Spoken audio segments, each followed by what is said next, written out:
Halo, assalamualaikum warahmatullahi wabarakatuh. Welcome back to my channel. This video Mami gak bareng sama As karena Mami lagi mau review salah satu buku favorite Mami yang inspiration banget buat Mami. Apa itu bukunya? Kita lihat.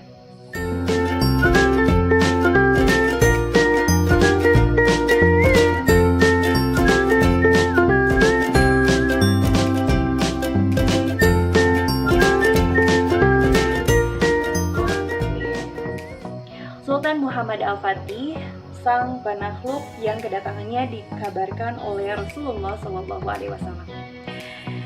Penulisnya Mogul Farisanalfa, diterbitkan oleh Checklist. Ini terbitan pertama tahun 2019.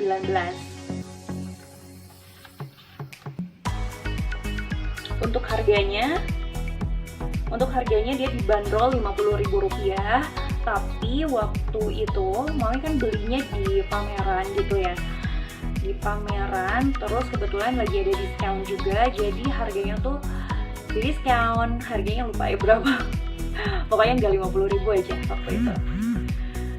If you are Muslim, semua kita tahu ya, berabad-abad lamanya para khalifah berusaha untuk mewujudkan sabda Rasulullah SAW dengan hadisnya yang berbunyi seperti ini. Di belakangnya ini ada, sesungguhnya Konstantinopel itu akan ditaklukkan, maka sungguh panglima pasukan itu adalah sebaik-baik pemimpin, dan sungguh pasukan penakluk itu adalah pasukan terbaik. Hadis riwayat Ahmad. Namun semua upaya mereka gagal hingga akhirnya datanglah seorang pemuda yang bernama Muhammad II atau yang kemudian dikenal sebagai Muhammad Al-Fatih. Nah, di usianya yang ke-21 tahun ini, Muhammad Al-Fatih memimpin kekhalifahan dan berhasil menaklukkan Konstantinopel. Wah, Masya Allah ya. Tentu timbul pertanyaan besar, kok bisa gitu kan?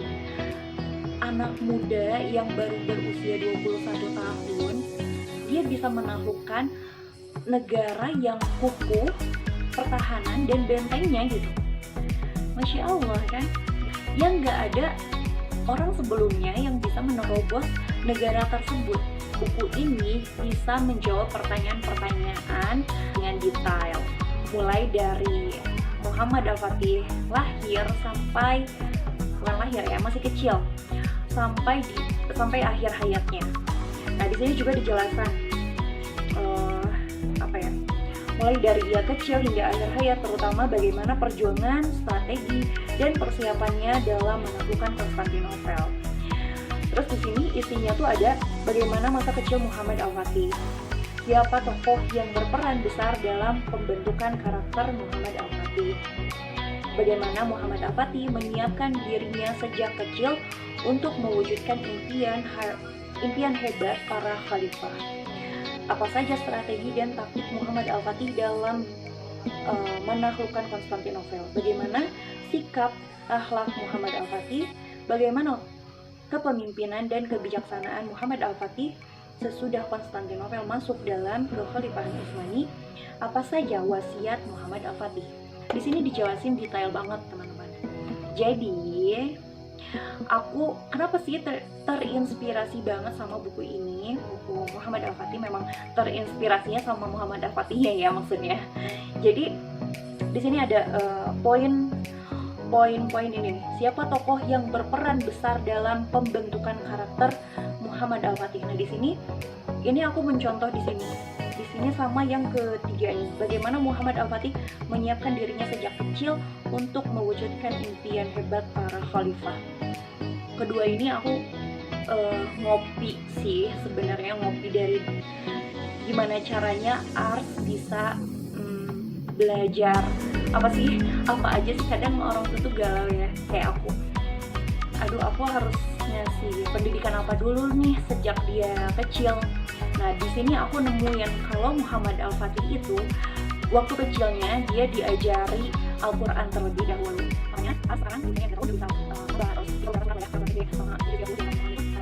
Selain itu, setelah dia belajar Al-Quran, lalu belajar sejarah, yang ketiga belajar apa? Belajar bahasa. Sehingga Muhammad Al-Fatih itu sudah belajar bahasa dan bisa menguasai 5 bahasa kalau nggak salah. Ntar aku lihat dulu ya. Nih, di sini diterangkan di halaman berapa ya? Aku lupa lagi.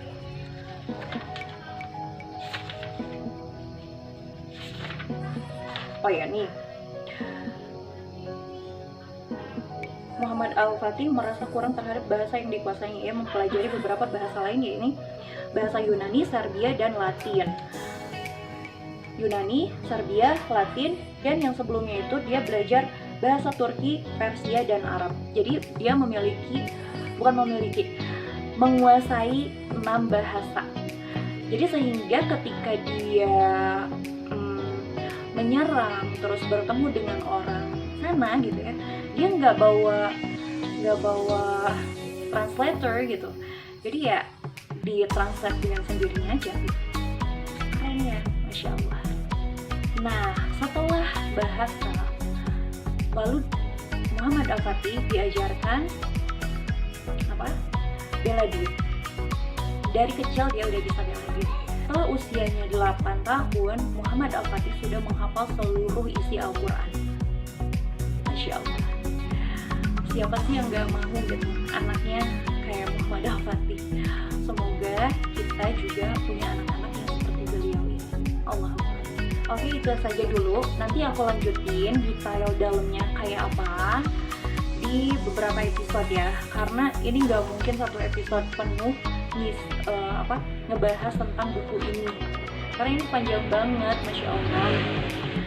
Next video aku bakalan bahas per bab ya, dengan bahasa aku sendiri. Kali ini udah dulu, sampai di sini videonya. Wassalamualaikum warahmatullahi wabarakatuh. Sampai ketemu di video selanjutnya. Jangan lupa untuk subscribe, like, komen, dan share.